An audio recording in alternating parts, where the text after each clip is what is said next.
good, and we want to continue our good play and our good results. Tomorrow we play against a club who have same points like us. We play against a club who have specific qualities, and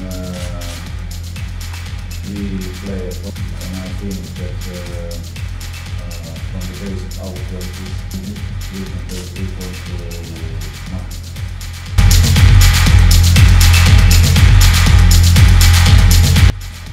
Singkat saja, beberapa hari ini kita sudah melakukan latihan atau persiapan untuk pertandingan besok, dan semoga latihan yang kita lakukan, persiapan yang kita lakukan bisa meraih hasil maksimal untuk pertandingan besok. Terima kasih.